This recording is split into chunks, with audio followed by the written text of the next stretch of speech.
नमस्कार, सिटी न्यूजच्या बातमीपत्रात प्रेक्षकांचं मनपूर्वक स्वागत। आज दिनांक 2 फेब्रुवारी 2024 वार शुक्रवार।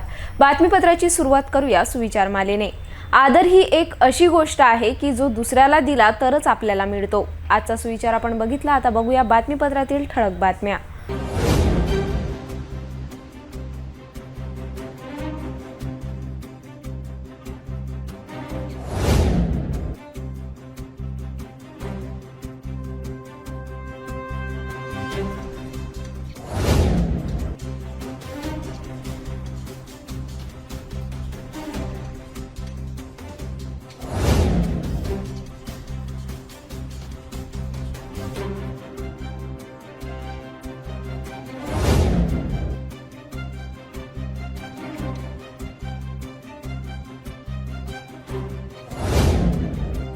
आपण ठळक बातम्या बघितल्या, आता घेऊया छोटासा ब्रेक।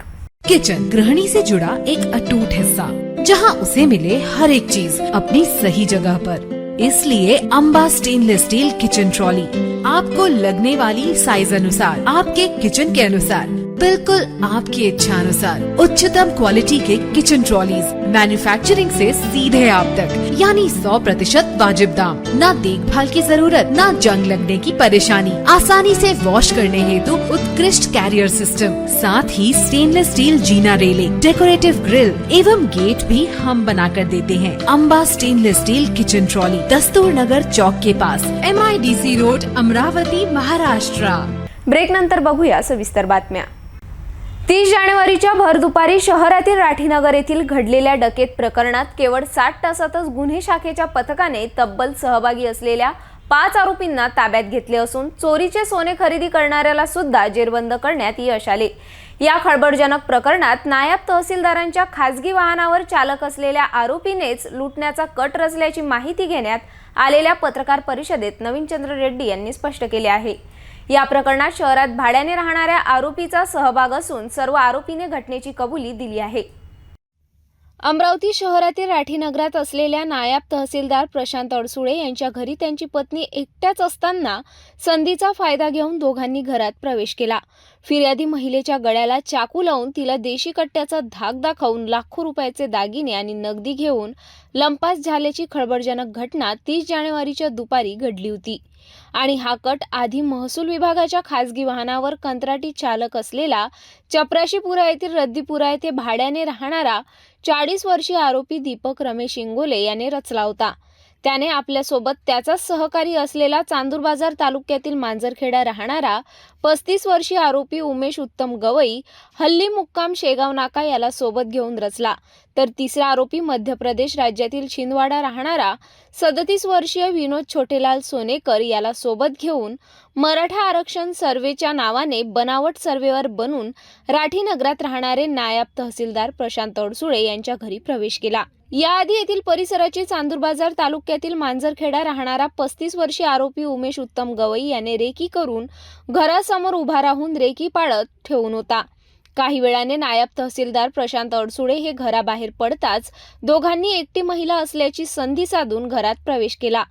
आधार कार्ड मागून नंतर महिलेस पाणी पिण्यास मागितले। फिर्यादी महिला पाणी आणण्यास आत जाताच दोघांनी चाकू काढून तिच्या गळ्याला लावला, तर देशी कट्ट्याचा धाक दाखवून सोन्याचे आभूषणसह नगदी 7,000 असे एकूण 5,03,000चा मुद्देमाल घेऊन पसार झाले। महिलेने आरडाओरडा करू नये म्हणून तिला दोराने घरातच बांधून ठेवले। काही तासानंतर ही घटना उघडकीस येताच परिसरात एकच खळबळ उडाली। घटनेत गाडगेनगर पोलिसांनी अज्ञात चोरट्याविरुद्ध गुन्हे दाखल केले। याच घटनेत शहर गुन्हे शाखा पथक 1 चे पोलीस निरीक्षक आसाराम चोरमले यांच्या नेतृत्वात आरोपीच्या शोधात रवाना झाले। कोणताही तांत्रिक पुरावा नसताना केवळ CCTVच्या आधारे पथक रवाना होऊन केवळ 60 तासाच्या आतच वेगवेगळ्या ठिकाणावरून सर्व 6 आरोपींना ताब्यात घेण्यात गुन्हे शाखा पथकाला यश आले। या गुन्ह्याचा कट आधी महसूल विभागात खासगी वाहन चालक म्हणून काम केल्यानंतर नायब तहसीलदार अडसुळे यांच्या घरी असलेल्या खासगी वाहन चालक आरोपी दीपक इंगोले यानेच रचला होता। त्याने आधी घरातील सर्व माहिती संकलित केली। यासाठी त्याने त्याच्या सहकारी असलेला मध्य प्रदेश छिंदवाडा राहणारा आरोपी विनोद सोनकर याची साथ घेतली। तर चांदूर बाजार राहणारा आरोपी उमेश गवई याने बाहेर उभा राहून घरावर लक्ष ठेवले. या दोघांसोबत या घटनेत देशी कट्टा पुरविणारा वरुड तालुक्यातील महेंद्र निरवाडे याला सुद्धा पोलिसांनी ताब्यात घेतले. चोरी केलेले दागिने विकण्यास सहकार्य करणारा भानखेडा राहणारा पंकज यादव सुद्धा पथकाने मोठ्या शिताफीने ताब्यात घेतले. तर यासोबतच शेवटच्या घटनेत चोरी केलेले दागिने विकत घेणारा अकोला येथे राहणारा सुवर्णकार 36 वर्षीय आरोपी मयूर मनोहर राऊत याला सुद्धा पोलिसांनी ताब्यात घेतले. असे एकूण 6 आरोपींना पोलिसांनी ताब्यात घेऊन मुद्देमाल जप्त केला.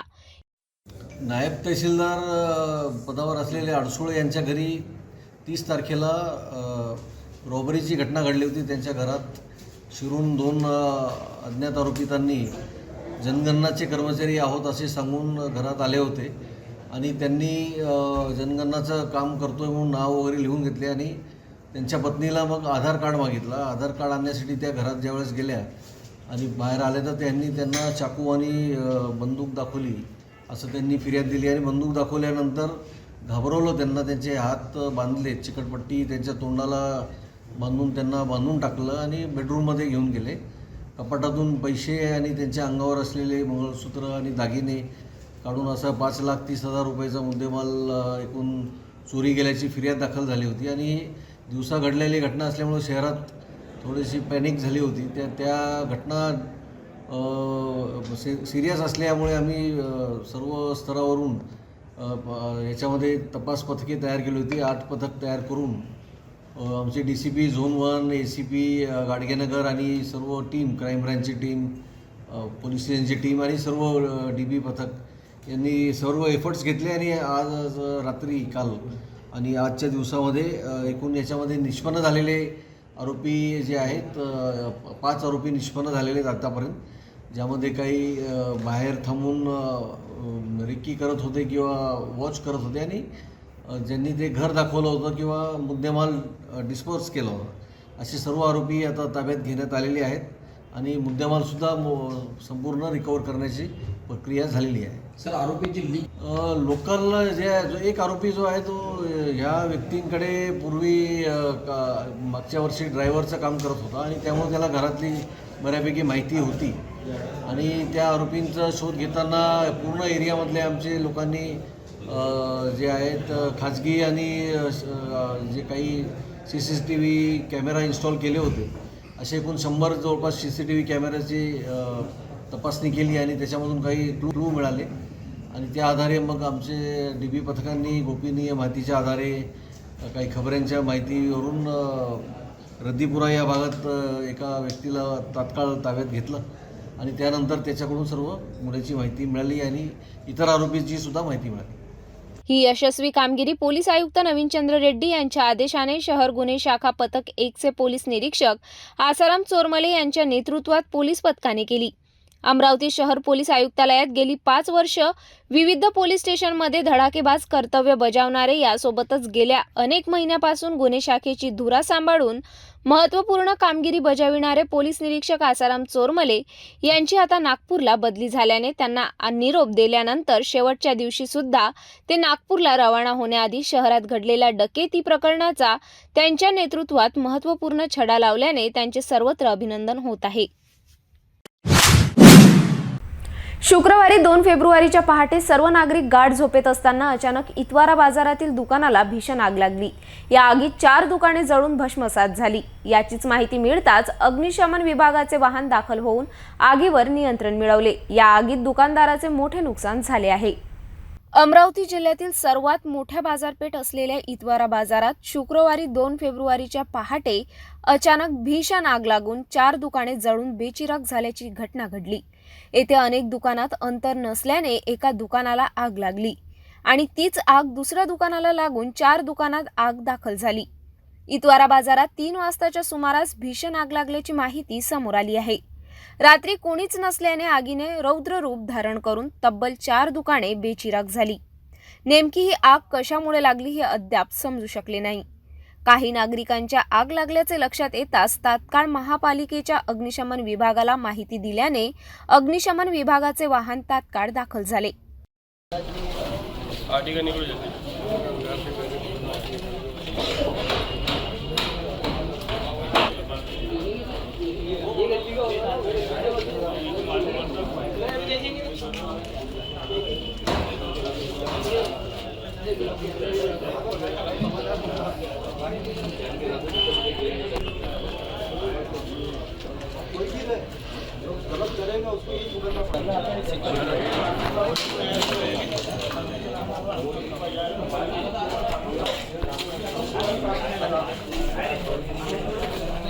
शर्थीच्या प्रयत्नानंतर सकाळी 4 वाजता ही आग आटोक्यात आणण्यात आली. लागलेल्या आगीत 4 दुकानदारांचे मोठे आर्थिक नुकसान झाले आहे.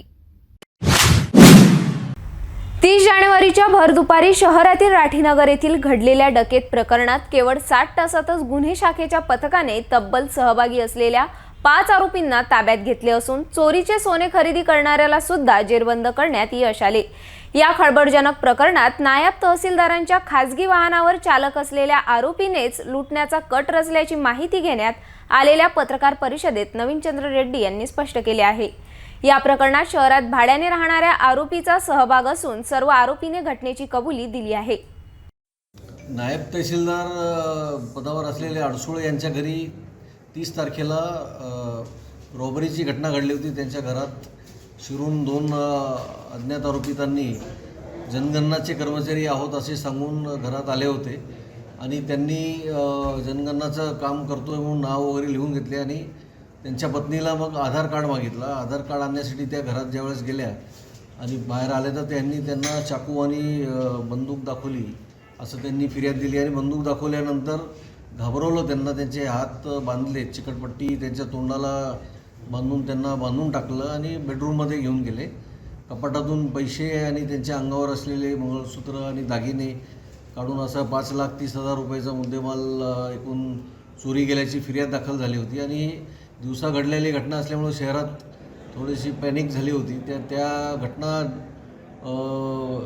सिरियस असल्यामुळे आम्ही सर्व स्तरावरून याच्यामध्ये तपास पथके तयार केली होती. 8 पथक तयार करून आमचे DCP झोन 1, ACP गाडगेनगर आणि सर्व team, crime ब्रँचची team, police स्टेशनची team आणि सर्व DB पथक यांनी सर्व एफर्ट्स घेतले आणि आज रात्री काल आणि आजच्या दिवसामध्ये एकूण याच्यामध्ये निष्पन्न झालेले आरोपी जे आहेत 5 आरोपी निष्पन्न झालेले आहेत आतापर्यंत, ज्यामध्ये काही बाहेर थांबून रिक्की करत होते किंवा वॉच करत होते आणि ज्यांनी ते घर दाखवलं होतं किंवा मुद्देमाल डिस्पोज केला होता असे सर्व आरोपी आता ताब्यात घेण्यात आलेले आहेत आणि मुद्देमालसुद्धा संपूर्ण रिकवर करण्याची प्रक्रिया झालेली आहे. सर, आरोपीची लिंक लोकल जो एक आरोपी जो आहे तो ह्या व्यक्तींकडे पूर्वी मागच्या वर्षी ड्रायव्हरचं काम करत होता आणि त्यामुळे त्याला घरातली बऱ्यापैकी माहिती होती आणि त्या आरोपींचा शोध घेताना पूर्ण एरियामधल्या आमचे लोकांनी जे आहेत खाजगी आणि जे काही CCTV कॅमेरा इन्स्टॉल केले होते असे एकूण 100 जवळपास CCTV कॅमेऱ्याची तपासणी केली आणि त्याच्यामधून काही क्लू मिळाले आणि त्या आधारे मग आमचे DB पथकांनी गोपनीय माहितीच्या आधारे काही खबऱ्यांच्या माहितीवरून रद्दीपुरा या भागात एका व्यक्तीला तात्काळ ताब्यात घेतलं आणि त्यानंतर त्याच्याकडून सर्व गुन्ह्याची माहिती मिळाली आणि इतर आरोपींची सुद्धा माहिती मिळाली. भेटूया एका छोट्याशा विश्रांतीनंतर.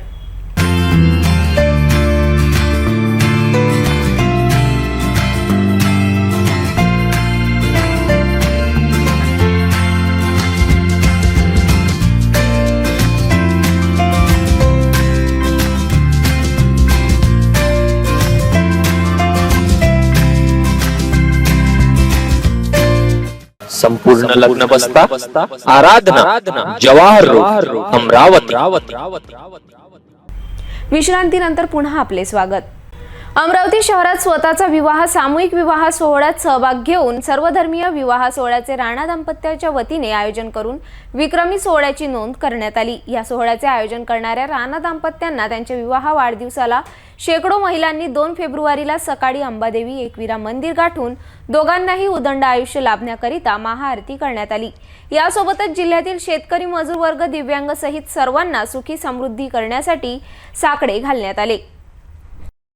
अमरावतीचे नाव संपूर्ण देशात उंचावणारा व गिनीज बुक ऑफ वर्ल्डमध्ये नोंद झालेल्या विश्वविक्रमी सर्वधर्मीय 3720 जोडप्यांच्या सामूहिक विवाह सोहळ्याला 2 फेब्रुवारीला 13 वर्ष पूर्ण झाले आहे. याच सोहळ्याचे आयोजन करणारे आणि स्वतःचा विवाह सुद्धा सामूहिक सोहळ्यात करणारे आमदार रवी राणा व खासदार नवनीत राणा यांच्या विवाह सोहळ्याला 13 वर्ष पूर्ण झाल्याने शुक्रवारी 2 फेब्रुवारी रोजी युवा स्वाभिमान पार्टीचे पदाधिकारी व कार्यकर्त्यांनी अमरावतीच्या आराध्य दैवत मा अंबादेवी व एकविरा देवीची महाआरती करण्यात आली। राणा दाम्पत्यांना उदंड आयुष्य लाभण्याकरिता देवीसमोर पूजा अर्चना करून महाआरती करण्यात आली। लोकहितासाठी नेहमी झटणाऱ्या राणा दाम्पत्यांच्या संकल्पपूर्तीकरिता आशीर्वाद मागितला। यासोबतच अमरावती जिल्ह्यातील शेतकरी, मजूर व हमाल वर्ग, दिव्यांग, मध्यमवर्गीय व समस्त नागरिक बंधू भगिनींनी मातृशक्ती, युवा शक्ती यांच्या जीवनात सुख समृद्धी प्रदान करू अशी प्रार्थना सुद्धा करण्यात आली।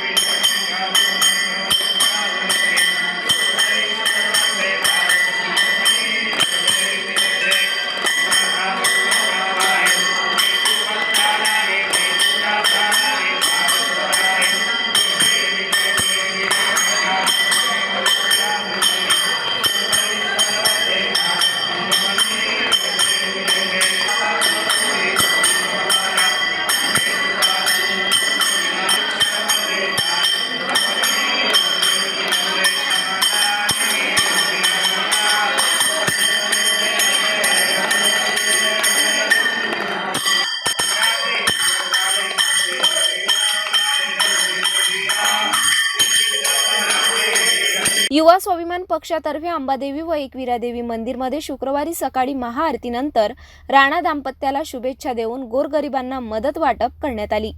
या महाआरतीमध्ये ज्योती सैरिसे, अर्चना तालन, चंदा लांडे, प्रेमा लवाळे, समीक्षा गोटेफोडे, वंदना जामनेकर, आशा भस्मे, लता अंबुलकर, संगीता तायडे, मालता शेंबे, मंगला जाधव, अर्चना खासबागेसह शेकडो महिला उपस्थित होत्या। संपूर्ण भारत देशात श्री रामलला यांच्या प्राणप्रतिष्ठा उत्सव भक्तिभावाने आणि श्रद्धेने साजरी करण्यात आली। या दरम्यान 26 जानेवारीला मकर संक्रांत उत्सव निमित्त एकनाथपुरम येथील श्री पॅलेसमध्ये हळदी कुंकुवाच्या कार्यक्रमाचे आयोजन करण्यात आले। या दरम्यान येथे रामायणाच्या संकल्पनेवर रामाच्या जन्मापासून ते सीता स्वयंवर, वनवास, सीतेचे अपहरण, अशोक वाटिका, शबरी मिलन, राम सेतूचे बांधकाम, अयोध्याचे पुनरागमन आणि रामाच्या राज्याभिषेकापर्यंत त्यांनी अवलौकिक झलक रचून सर्व प्रेक्षकांना मंत्रमुग्ध केले। मकर संक्रांतीचा सण येताच महिलांमध्ये हळद कुंकूचा उत्साह दिसून येतो। यावर्षी संपूर्ण भारत श्री रामलला यांची प्राणप्रतिष्ठा भक्तिभावाने आणि श्रद्धेने साजरी करत असताना एकनाथपुरम येथील श्री पॅलेसमध्ये हा सुवर्ण महोत्सव विशेष उत्सवात व श्रद्धेने सादर करण्यात आला। संस्कृती आणि परंपरा यांचा अप्रतिम संगम हळदी कुंकुमाच्या सामाजिक कार्यक्रमात दिसून येतो। 26 जानेवारी रोजी श्री पॅलेस येथे रामायणच्या संकल्पनेवर आधारित झलक सादर करून हळदी कुंकुवाला सामाजिक, आध्यात्मिक आणि सांस्कृतिक परिणाम देण्यात आले। रामाच्या जन्मापासून ते सीता स्वयंवर, वनवास, सीतेचे अपहरण, अशोक वाटिका, शबरी मिलन, राम सेतूचे बांधकाम, अयोध्याचे पुनरागमन आणि रामाचा राज्याभिषेक पर्यंत त्यांनी अलौकिक झलक रचून सर्व प्रेक्षकांना मंत्रमुग्ध केले। श्री पॅलेसचा प्रत्येक कोपरा रांगोळी, दिव्यांच्या माळा आणि फुलांनी सजलेल्या शहराची आठवण करून देत होता। अशा रीतीने ही हळद कुंकुम भक्तिमय व राममय वातावरणात संपन्न झाली। लीना मिसाळ, शिवानी मुंदडा, दीप्ती पाठक यांनी या कार्यक्रमासाठी खास टॅबलेक्स तयार केले। तसेच या कार्यक्रमात लता मुंदडा, नीमा पाठक, कल्पना चर्जन, शिल्पा लोया, शीतल राजपूत, साधना नानोटे, जागृती त्रिवेदी, हीर लोटिया, वर्षा चांडक, स्नेहा राठी, लक्ष्मी पोद्दार, डॉक्टर श्वेता घोले, डॉक्टर माधुरी अग्रवाल यांच्यासह अनेकांचे महत्त्वपूर्ण योगदान राहिले। जिल्ह्यातील समाजसेवक असलेले सुदर्शन गांग यांच्या वाढदिवशी त्यांच्या बडनेरा यवतमाळ मार्गावरील असलेले निवासस्थान गाठून अनेकांनी शुभेच्छा दिल्या। राजकीय, सामाजिक, धार्मिक क्षेत्रातील मान्यवरांनी त्यांना पुष्पगुच्छ भेटवस्तू देऊन शुभेच्छा दिल्या। यासोबतच अनेकांनी सुदर्शन गांग यांच्या कार्याबद्दल आपले मनोगत व्यक्त केले। भारतीय जैन संघटनेच्या माध्यमातून देशभर कार्य करणारे तसेच बडनेरा शहरात सर्व उपक्रमात ज्यांचे अनमोल सहकार्य असते असे समाजसेवक सुदर्शन गांग यांच्या वाढदिवसानिमित्त त्यांना अनेकांनी शुभेच्छा देऊन वाढदिवसाच्या शुभेच्छा दिल्या. गांग सर परिवारी आनंद जाहला ग, सुदर्शन सरांना सर्व मिळून विश करू ग. सुदर्शन सरांचा लौकिक दूरवर. या देशामध्ये सुदर्शन भाऊ मानतात, सगळ्यांनी मानलंच पाहिजे असं तुम्ही. बाबासाहेबांबद्दल वादच नाही. छत्रपती शिवाजी महाराज, बाबासाहेब आंबेडकर यांच्याशिवाय महाराष्ट्रच नाही. आणि महाराष्ट्र म्हणजे बाबासाहेब आंबेडकर, महाराष्ट्र म्हणजे छत्रपती शिवाजी महाराज. त्या थोर पुरुषांना तर ती मानतातच, पण समाजामध्ये सोबत काम करणारे शांतीलालजी मुथांसारखे जैन समाजाचं नेतृत्व करणारे, त्यांचा केवढा विश्वास सुदर्शन भाऊंवर आहे. छोटंसं गाव बडनेरा, अगदी छोटंसं गाव आहे.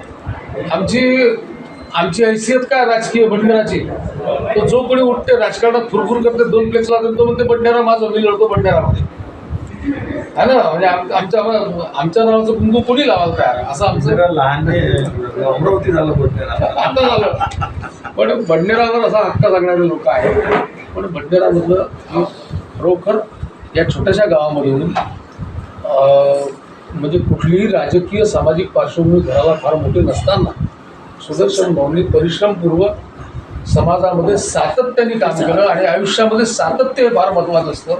एखादा मोठा उपक्रम केला, एखादं मोठं काम केलं आणि संपलं असं नाही, किंवा एखाद्या कामाला सुरुवात केली सोडून दिली असंही नाही. काम हातात घेतलं आणि ते पूर्णत्वास नेलं पाहिजे, ते सातत्याने केलं पाहिजे. याचं अत्यंत मूर्तिमंत उदाहरण सुदर्शन भाऊ आहेत. सुदर्शन भाऊंच्या बद्दल बोलायचं झालं, मी खूप बोलू शकतो. मी त्यांच्या सगळ्या प्रसंगांचा साक्षीदार आहे, त्यांच्या कुटुंबाचा साक्षीदार आहे. त्यांच्या घरी जो राबता असतो, त्यांच्या घरातल्या महिलांचं कौतुक आहे. मी तुम्हाला सांगतो सुदर्शन भाऊ, तुमच्या घरातला राबता जर माझ्या घरात राहिला असता तर माझी बायको सोडून दिली असती आता तुम्हाला. अरे कमाल आहे त्यांची. केवढं समर्पण आहे मला तुम्ही सांगा बरं, केवढं समर्पण आहे. तुम्ही रात्री 12 वाजता सुदर्शन भाऊच्या घरीला कुरकुर न करता घरातली स्त्री तुमच्या हातामध्ये काहीतरी दिल्याशिवाय तुम्हाला जाऊच देत नाही. काय घराचा संस्कार आहे सांगा बरं मला तुम्ही. आणि कोणाच्या चेहऱ्यावर त्रासिक लकीर नाही की 12 वाजता काही यायची वेळ आहे आमच्या घरी, 1 वाजता आमच्या घरी यायची वेळ आहे. पोरांनाही तो संस्कार, महिलांना, घरातल्या मातांना, भगिनींना, लहान मुलीला, छोटी मुलगी देखील, ती देखील तुमच्याकडे दुर्लक्ष करणार नाही. स्वतःचं घर उत्तम राखलं आहे ना. तर अनेक जण खार उंच आकाशी उडते, पिलांकडे तिचं लक्ष नसते. बरेचदा आपण पाहिले अशी उदाहरणं, पण यांचं पिलांकडे तेवढंच लक्ष आहे. घरही त्यांनी मजबूत केलेलं आहे. भावाभावांमधलं प्रेम, मोठे भाऊ इथे बसलेले आहेत त्यांचे.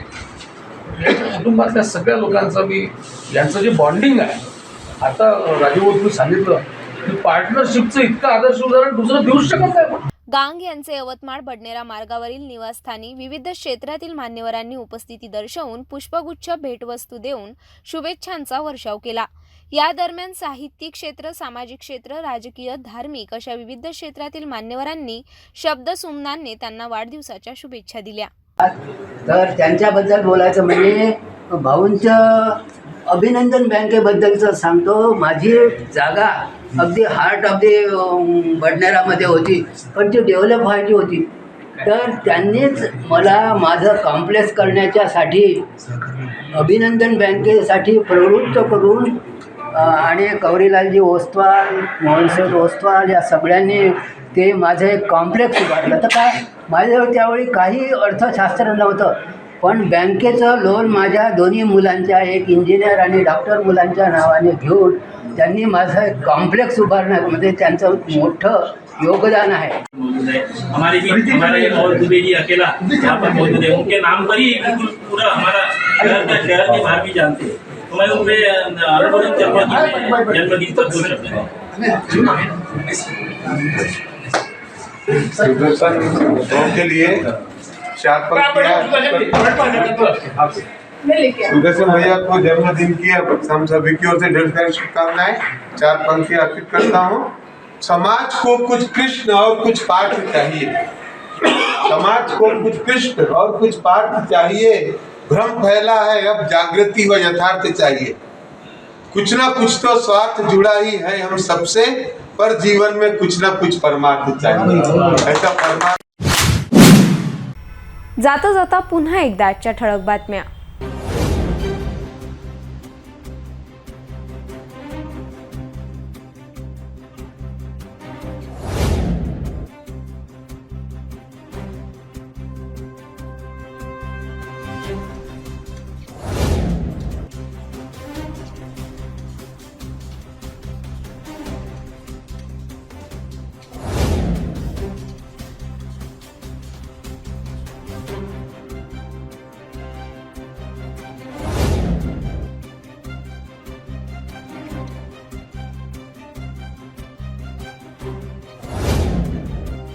आपण आता सिटी न्यूज चॅनल आपल्या टीव्हीवर सुद्धा बघू शकता। यामध्ये GTPL channel number 73, fast way 256, city cable channel number 92 वर।